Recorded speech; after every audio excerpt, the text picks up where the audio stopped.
quero trazer uma palavra hoje,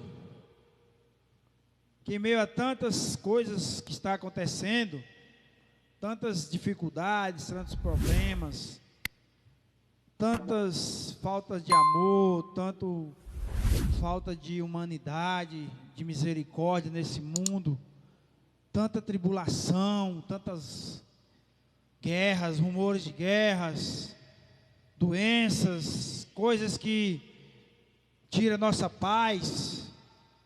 Olhe para alguém que está do seu lado e diga assim: ainda há esperança. Você crê nisso, irmão? Que ainda há esperança? Amém?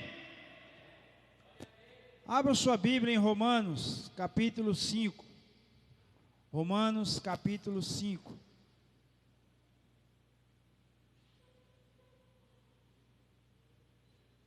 Ainda há esperança. Romanos, capítulo 5. Quem achou, dá um glória a Deus. Quem não achou, pode procurar, que eu espero. Amém? Todos acharam?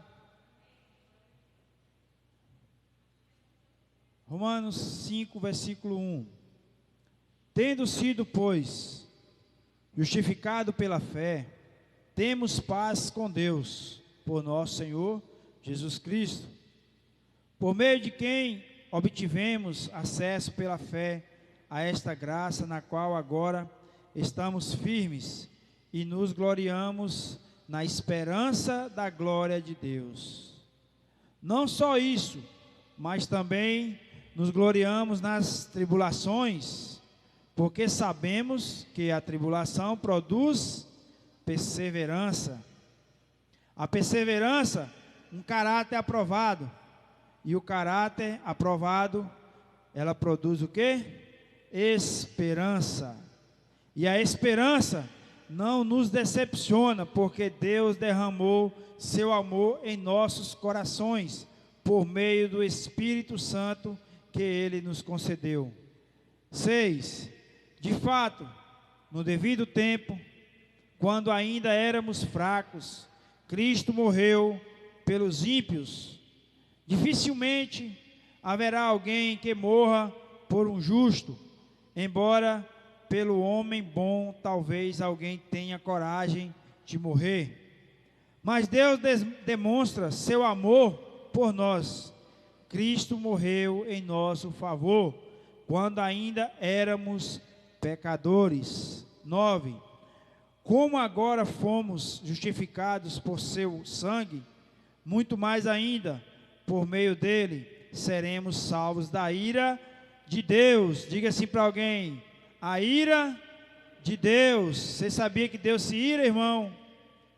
Se quando éramos inimigos de Deus, fomos reconciliados com Ele, mediante a morte de seu Filho, quanto mais agora, tendo sido reconciliados, seremos salvos por sua vida. Não apenas isso, mas também nos gloriamos em Deus, por meio de nosso Senhor Jesus Cristo, mediante quem recebemos agora a reconciliação. Vamos orar? Senhor Deus, obrigado, Pai, pela Tua palavra. Obrigado por esse momento de estarmos aqui reunidos em Teu nome, Pai. Obrigado, Senhor, porque o Teu corpo, Pai, ele é presente. O Teu corpo, ele é vivo. O Teu corpo traz paz, alegria para nossas vidas. Pai, como é bom estar nesse lugar, Senhor. Lugar de oração, de adoração a Ti, lugar de restauração, de arrependimento, lugar, Pai amado, onde nós podemos estar livres para Te adorar, lugar, Pai amado, a qual o Senhor, Pai amado, se faz aqui no nosso meio, se encontra aqui no nosso meio, e eu Te agradeço, Pai, no nome de Jesus, por eu estar aqui, nesse momento, nesse lugar. A saudade que eu estava aqui domingo, Pai, parecia que tinha anos que eu estava fora daqui. Meu Deus, obrigado, Pai, porque isso é a Tua presença nas nossas vidas, a vontade de Te buscar, quem nos dá é o Senhor, a vontade, Pai amado, de estar aqui na Tua casa, é o Senhor que vai colocar isso em nossos corações, e eu te agradeço no nome de Jesus, Pai, que a tua palavra, ela não vai voltar vazia, Pai, para quem está nos assistindo, para quem está, Pai amado, aqui nesse momento, no nome de Jesus, amém? Glória a Deus, amém, irmãos? Irmãos, eu fico analisando, quando eu comecei a ler essa palavra, o que me chamou a atenção é que fala sobre a ira de Deus. Meu Deus, tu é amor, Pai, tu é paz e amor, tu é um Deus maravilhoso, um Deus bom, mas Deus se ira, irmão. Deus se ira. Assim como eu sou um pai, que às vezes a gente dá aquela raivazinha do filho, dá vontade de descer lá a madeira mesmo, mas eu não paro de amar meus filhos. Eu não paro de ajudá-los. Posso ter aquele momento de ira, de correção, mas eu não vou parar de amar eles, eu não vou parar de lutar pela vida deles. Eu não vou parar de tentar ajudar eles de uma forma correta, a qual eles possam entender que eu quero o melhor para eles. E bem assim é Deus conosco. Bem assim é o Senhor comigo e com você. Às vezes nós passamos pelas situações, nós não ficamos entendendo nada. E vem logo aquela pergunta: por que eu, Deus? Por que eu? Eu estava assistindo um filme baseado eu gosto de assistir só filme baseado em fatos reais. E ele falava da vida de um pastor. O nome do filme, quem quiser assistir depois, eu recomendo. Muito bom, muito edificante. Eu Te Perdoo, o nome do filme. Procura no YouTube, tem ele lá no YouTube. Eu Te Perdoo. E a vida de um pastor, a qual ele passou por algo que eu tenho certeza que não está nos planos de ninguém aqui. Eu tenho certeza que é algo que ninguém talvez esteja preparado para passar. Ele sai com a família dele, ele tinha 4 filhos, a esposa dele estava grávida do 5º filho, o cabo era bom. E 5 meses. E ele sai naquela mesma estrada, durante ele passa todo dia, toda hora ele está passando ali naquela estrada, a qual faz parte da vida, do cotidiano dele, de ir e vir, a qual ele saía normal, só pensando: vou sair aqui, estou indo para a igreja. Esse trajeto eu faço todo dia. Mas ele não contava que nesse dia haveria um jovem bêbado no volante de outro carro.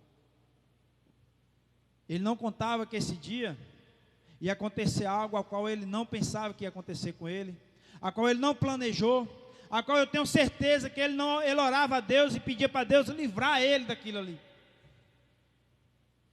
E houve um acidente, e ele perdeu 2 filhos, um filho e uma filha, a esposa que estava grávida. Morreu os 3 no acidente, só sobreviveu ele e mais um filho. O filho mais velho não estava com ele no carro. E ali, irmãos, ele passa a questionar Deus. Ele passa a se autofragelar, a ficar: por que comigo? Por que isso? Por que aquilo? Mas Deus, o que eu fiz que te desagradou? O que foi que eu fiz para não merecer a tua misericórdia na minha família? Acabou com a minha vida, meu ministério, e começou aquela luta interior, a qual passamos às vezes por problemas, dificuldade, e não entendemos. Mas diga assim: Deus, por mais que seja a dor, o propósito dele é maior do que o nosso. Irmãos, para a gente encurtar isso que eu estou falando do filme, teve o julgamento depois de, acho que 2 anos, ou 1 ano e pouco, e o rapaz ia ser julgado, e a advogada dele estava querendo colocar que o juiz julgasse ele como adulto. que a pena seria bem maior, ele pegaria no mínimo 30 anos. E se ele fosse julgado como menor, a pena no máximo seria 3 anos. E ali teve o julgamento e aquela negócio todo, e o juiz só estava já praticamente decidindo julgar ele como adulto. No final de tudo, o juiz vai e pergunta a ele: senhor fulano, o que o senhor acha? Eu devo julgar ele como de menor ou como adulto? E ele começa, aí ele se levanta e fala assim: excelentíssimo, está em tuas mãos, é o Senhor que decide. Ele: não, eu sei que está em minhas mãos, mas eu quero ouvir a sua opinião. E ali, irmãos, já vinha vários dias orando, pedindo a Deus uma direção. Ele pedindo a Deus que fizesse a vontade de Deus e não a dele, humana. E sabe o que foi que Deus pediu para ele, irmãos? Perdoe. Você perder a sua esposa grávida, 2 filhos, e Deus ainda fala assim: perdoe. E ali ele se levanta e fala assim: eu não quero julgá-lo, porque ele não acabou só com a minha vida, ele não acabou só com a minha família, ele também acabou com a vida dele. E ele é um jovem.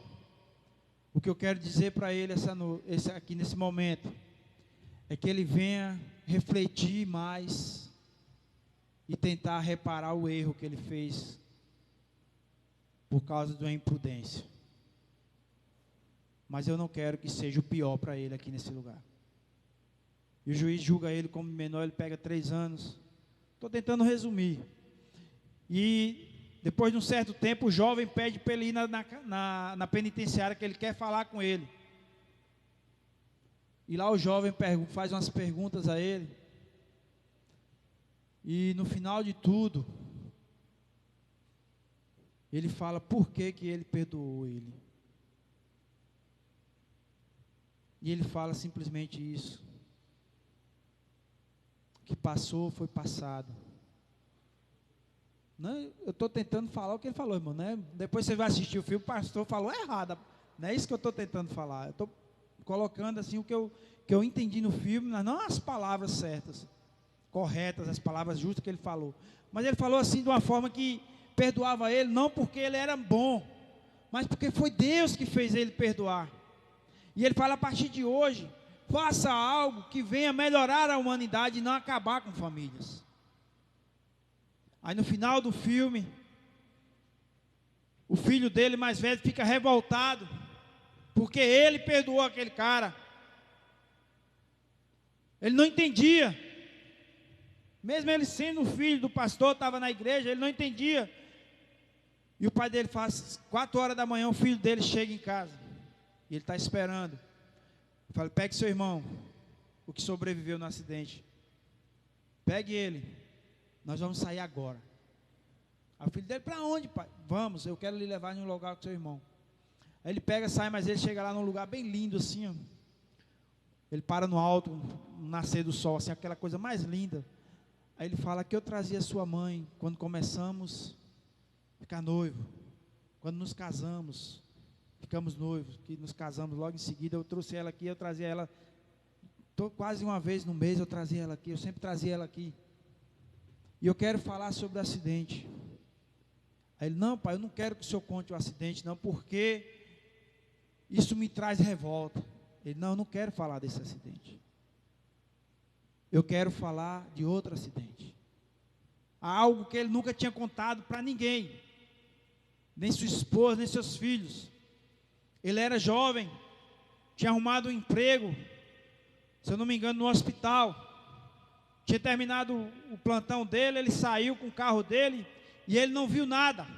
Quando ele escutou, foi uma pancada na lateral do carro, tipo uma bola batendo na lateral do carro. E ele não entendeu.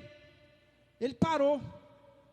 Quando ele parou, veio aquela multidão já dizendo: assassino, você matou a criança. E ele, sem entender, chamaram a polícia e vizinho gritando. E ele olhou, quando ele olhou, o menino estava debaixo do carro dele. Ele tinha matado uma criança de 6 anos. E ele não viu. Mas era só ele contra aquela multidão. Ou seja, irmão, onde é que eu quero chegar? O ponto que eu quero chegar.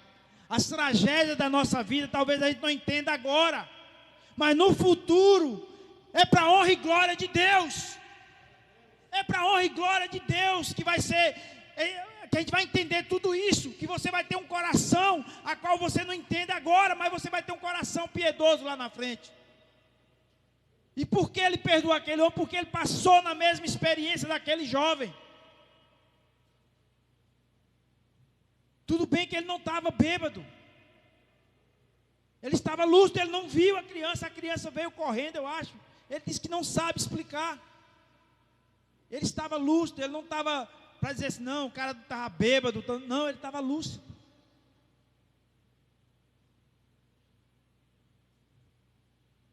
Irmãos, vamos ser mais gratos a Deus. Vamos procurar reconhecer a mão poderosa de Deus na nossa vida cada dia mais. Vamos parar de tanta criancice na presença de Deus. Vamos parar de tanto pensar só em si próprio e não lembrar de ninguém que está do seu lado. Esse homem, irmãos, aí no final do filme fala lá que ele, depois de não sei quantos anos, casou com outra mulher que era viúva também, tinha 2 filhos, juntou a família, e ele teve mais 2 filhos com essa mulher. E ou seja, a vida continuou. A vida continuou. E o jovem saiu da cadeia, passou a ser um homem a qual ficou levando a palavra de Deus e fazendo palestras sobre não beber, sobre contra o álcool no volante. Ou seja, o fluir de Deus, o trabalhar de Deus, a gente não entende. Aos nossos olhos, aos meus olhos, eu matava aquele miserável. Estou falando como homem. Porque nós queremos, é o nosso reino e não o reino de Deus nas nossas vidas. Queremos fazer com as nossas próprias mãos.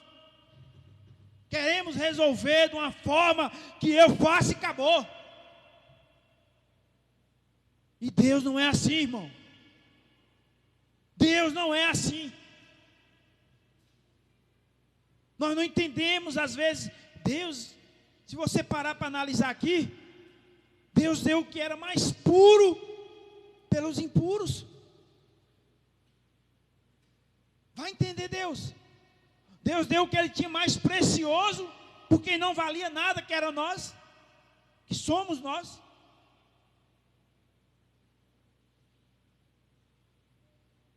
Foi fácil para esse homem suportar isso, Tony? Imagine, se eu me coloquei no lugar daquele homem, eu fiquei assim, meu Deus, tinha que ser, antes de eu entender que ele também já tinha atropelado uma criança, né? Antes de entender, eu falei, cara, Deus tem que ser muito Deus na minha vida, Pai. Pai, pelo amor de Deus, Pai, me livra de uma situação dessa. Aí quando foi no final do filme, eu fui entender.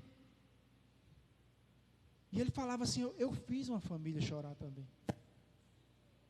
Eu fiz uma família derramar lágrima pelo ente querido também. Eu entendo o que é isso. Irmãos, eu não estou aqui falando, não, misericórdia, em nome de Jesus está repreendido. Qualquer família que no nome de Jesus, eu repreendo pelo sangue de Jesus, todo espírito de acidente, tudo aquilo que Satanás está repreendido em nome de Jesus. O que eu estou querendo dizer para vocês, é que a obra do Senhor, a vontade de Deus nas nossas vidas, é totalmente diferente às vezes do que nós planejamos. A vontade de Deus na minha vida, pela minha vontade hoje, pela minha vontade, quem seria eu hoje? Pela sua vontade, pela sua. Imagine aí se você fosse dar dar espaço, ou então você fosse, não, vou fazer a minha vontade, acabou. Quem estaria aqui hoje? Nós temos que aprender que o que faz com que você esteja aqui hoje não é mérito seu, não. É mérito de Deus na sua vida. Ele que nos escolheu. É a palavra de Deus que fala. Ele que nos escolheu. Por que às vezes a igreja não está lotada de gente? Por que será? É porque será que nós não estamos fazendo a obra de Deus correta? É porque não estamos agradando a Deus? Então Jesus também não agradou muito, não. E Jesus chegava num lugar e falava assim, ó, se não aceitarem a minha palavra lá, até a poeira, bata os chinelos, para nem a poeira vocês carregarem daquele lugar. Nem a poeira. Irmãos, um assunto que eu quero também trazer aqui hoje. Eu estava pedindo, Deus, pelo amor de Deus, deixa eu falar isso não, pai. Mas Deus falou, fala, meu filho. A minha palavra é para ser falada. A minha palavra, ela está sendo usada de tantas formas, mas o povo está negligenciando o que é o verdadeiro evangelho.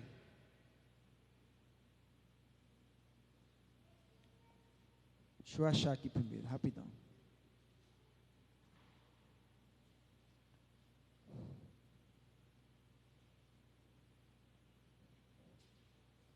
Oh Deus, tem misericórdia de nós, Senhor.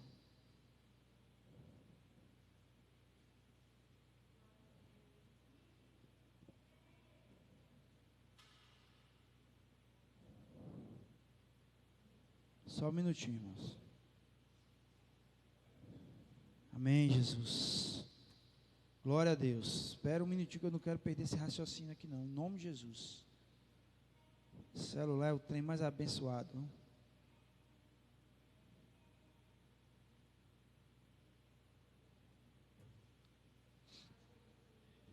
Aqui, achei. É porque eu não estou com minha Bíblia, que eu tenho costume, acabei esquecendo. Abra sua Bíblia em Lucas, capítulo 16, verso 19. Hoje nós temos tempo aqui, vamos meditar na palavra. Eu quero hoje trazer algo para você acordar para a vida. A esperança que Deus vai trazer para o seu coração essa noite, você não vai sair daqui da mesma forma. E tudo que está acontecendo em cima desse mundo, não se preocupe não. Deus tem algo melhor para mim e para você. Quem crê... versículo 19 diz assim: havia um homem rico que se vestia de púrpura e de linho fino e vivia no luxo todos os dias. Diante do seu portão fora deixado um mendigo chamado Lázaro, coberto de chagas. Este ansiava comer o que caía da mesa do rico. Até os cães vinham lamber suas feridas. Chegou o dia em que o mendigo morreu, e os anjos o levaram para junto de Abraão. O rico também morreu e foi sepultado. No Hades, aqui botaram a palavra bem bonita para inferno. Hades, onde estava sendo atormentado, ele olhou para cima e viu Abraão de longe com Lázaro ao seu lado. Então chamou: pai Abraão, tem misericórdia de mim, e manda que Lázaro molhe a ponta do dedo na água e refresque a minha língua, porque estou sofrendo muito neste fogo. Mas Abraão respondeu: filho, lembre-se de que durante a sua vida você recebeu coisas boas, enquanto que Lázaro recebeu coisas más. Agora, porém, ele está sendo consolado aqui e você está em sofrimento. E, além disso, entre vocês e nós há um grande abismo, de forma que os que desejam passar do nosso lado para o seu, ou do seu lado para o nosso, não conseguem. Ele respondeu: então eu te suplico, pai, manda Lázaro ir à casa do meu pai, pois tenho 5 irmãos, deixe que ele os avise, a fim de que eles não venham também para este lugar de tormento. Abraão respondeu: eles têm Moisés e os profetas, que os ouçam. Não, pai Abraão, disse ele, mas se alguém dentre os mortos fosse até eles, eles se arrependeriam. Abraão respondeu: se não ouvem a Moisés e aos profetas, tampouco se deixarão convencer, ainda que ressuscite alguém dentre os mortos. Irmãos, quando fala aqui do rico e do pobre, do Lázaro, fica parecendo que Deus, não, o rico está proibido de entrar no céu. Não é isso que está falando a palavra. Aqui nessa Bíblia, ela tem uma versão diferente. Na outra Bíblia, ela fala assim: ele vivia em festa. O rico vivia em festas. Ou seja, quando você vai pesquisar sobre a respeito da vida desse cara, ele era um cara sem temor a Deus, que vivia em festas, orgias e tudo mais que satisfazia a sua carne. E Lázaro era um homem a qual estava passando por várias necessidades. Eu creio, isso aí não está na Bíblia, viu, irmão? Eu creio que ele era um cara temente a Deus, porque se ele recebeu a glória eterna, ele era um homem temente a Deus, mesmo em meio à dificuldade, às chagas, à fome, à escassez. Deus, ele é milionário, Deus é dono de tudo. Mas onde está o seu coração, ali está o seu tesouro. E o desse homem estava nas suas riquezas. Eu creio que ele conhecia Lázaro. É a mesma coisa de você ser um cara rico, todo dia você passa ali e está um mendigo. Ô, me arruma um pedacinho de pão, me ajuda, pelo amor de Deus. E você, depois eu vejo, mendigo. Você todo dia está aqui enchendo meu saco. Eu creio que era dessa forma. Lázaro deveria ficar na porta dele: me ajude. O senhor tem condições? Pô, eu vejo você. O que sobrar aqui, depois joga no lixo, você come aí. Irmãos, aonde está o seu coração? Aonde está o seu coração essa noite? Aonde está o seu coração nesse momento? É no que eu vou ganhar amanhã? É no que eu vou conseguir amanhã? É na minha casa que eu tenho que fazer isso, fazer aquilo? É no meu carro novo que eu tenho que comprar? É ruim? É maravilhoso, cara. Mas o nosso coração não pode estar nas coisas deste mundo. Eu acho engraçado que fala muito sobre idolatria, né? Antes, quando eu me converti, quando se falava de idolatria, eu só lembrava desse negócio de idolatrar santo. Tudo para mim, eu achava que idolatria era isso.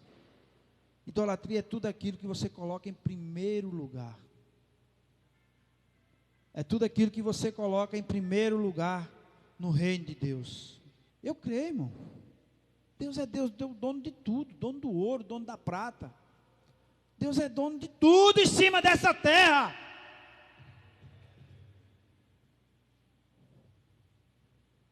Deus é dono de tudo. Agora nós é que temos que aprender a ser dono da herança de Deus. Você tem que aprender. O processo maior é esse. É você aprender a ser dono da herança. Porque muitas vezes vem tão fácil para pessoas. Você vê pessoas que é milionário. Aí pensa que não, o cara morre, deixa tudo aí, o filho não está preparado para assumir aquilo ali. Pensa que não, acaba com tudo, destrói tudo, joga tudo fora. Acha que a vida é só curtição, é balada, é mulher, é isso, é aquilo. E acha que o dinheiro nasce em árvore, que só é tirando todo dia no fundo do quintal. Mesmo assim, se você não cuidar, acaba. Que a árvore vai secar e morrer. Você tem que cuidar dela, molhar, adubar.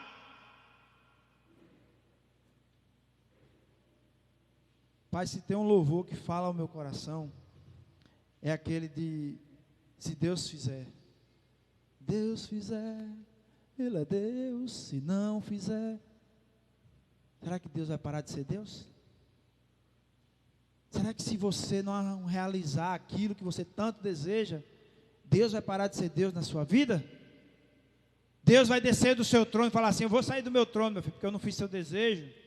Vou parar de ser Deus, vou colocar outro em meu lugar. Aonde está o seu coração? Irmãos, essa palavra aqui do rico e de Lázaro é algo para nós refletirmos. Uma coisa que quase igreja nenhuma está pregando mais, chama-se sobre o inferno, sobre a glória de Deus. Hoje eu estava ouvindo um testemunho de uma mulher, e ela falando sobre que ela foi arrebatada ao inferno, e naquele lugar ela via tanta tormenta, tanta coisa ruim, e ela via aqueles homens de branco andando ao lado dela e mostrando tudo para ela. Avisa meu povo, eis que Deus está falando aqui, ó, se ele não acreditar em Moisés e nos profetas, vai acreditar no Espírito que vai vir? Não tem como, não tem como. E ali ela falando daquilo tudo, e ela dizendo: gente, arrependam-se. Ela não era crente não, viu, quando foi arrebatada. Ela odiava crente, tinha raiva.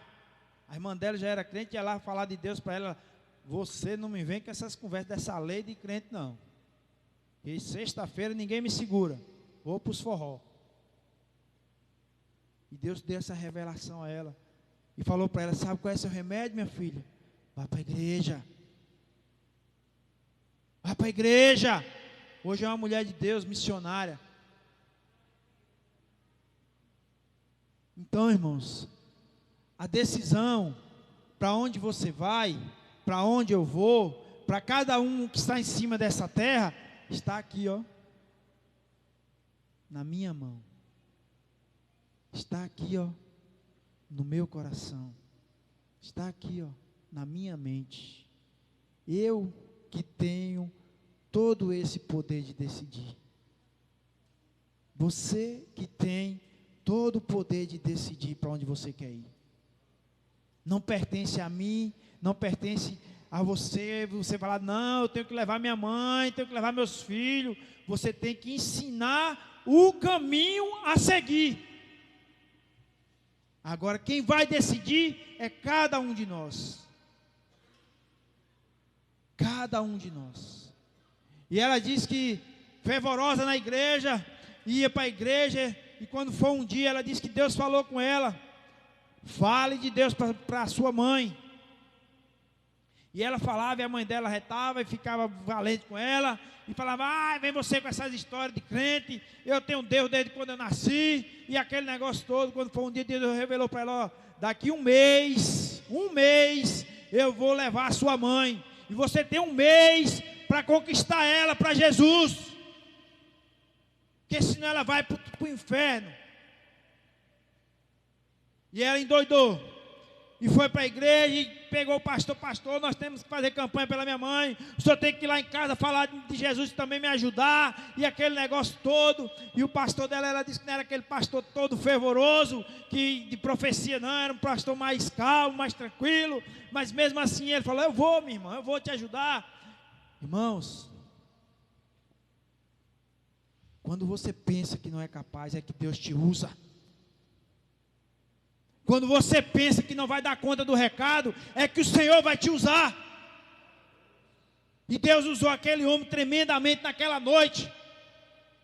E a senhora aceitou Jesus como seu único Salvador. Um mês, irmãos, Deus levou ela. Deus cumpriu com a sua palavra. Vamos aprender a viver. Vamos aprender a adorar a Deus. Vamos aprender que nós não estamos aqui para brincar. Nós não estamos aqui para bater ponto, não. Não se revolte, irmão. Não traga ira para o seu coração, não, que isso não é ruim para Deus, não, é ruim para você. Nós é que temos que aprender a controlar nossas emoções, porque Deus está sempre de braços abertos para nos ajudar. Deus está sempre querendo fazer o melhor por nós, mas nós às vezes nos desviamos. Não queremos ouvir a voz do Espírito Santo de Deus.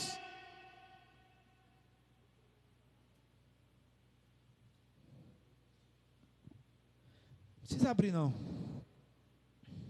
Jeremias 29, diz assim, 29 a partir do verso 11. Verso 11, diz assim, deixa eu achar o verso 11 aqui. Porque sou eu que conheço os planos que tenho para vocês, diz o Senhor, planos de fazê-los prosperar e não de lhes causar dano, planos de dar-lhes esperança e um futuro. Então vocês clamarão a mim, virão orar a mim, e eu os ouvirei. Vocês me procurarão e me acharão, quando me procurarem de todo o quê? Todo o coração. Eu me deixarei ser encontrado por vocês, declara o Senhor, e os trarei de volta do cativeiro. Eu os reunirei de todas as nações e de todos os lugares para onde eu os dispersei, e os trarei de volta para o lugar de onde os desportei, diz o Senhor. Meu Deus, que Bíblia da versão abençoada. Amém, irmãos? É Deus que vai trazer a prosperidade para nós. É Deus que vai trazer vidas para esse lugar. Mas nós temos que procurar Ele. Como, irmãos? É como que a gente tem que procurar Ele? De todo o nosso? Se a gente buscar, orar, de todo o nosso coração, crendo que Deus vai fazer, Ele é fiel para cumprir. Ele é fiel para cumprir nas nossas vidas. Irmãos, já estou finalizando, viu? A palavra hoje está um pouco longa, mas já estou finalizando.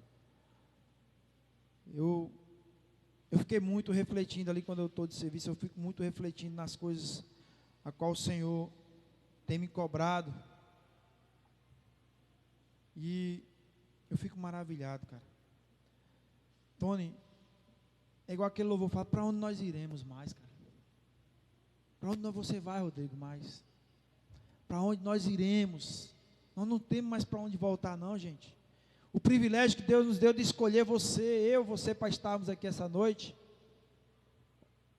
é algo sobrenatural. É algo sobrenatural nas nossas vidas. Então nós temos que aprender isso. Para onde nós iremos? Eu não me vejo, em nome de Jesus, fora da presença de Deus de forma alguma. Mesmo em meio a fraquezas, há momentos difíceis.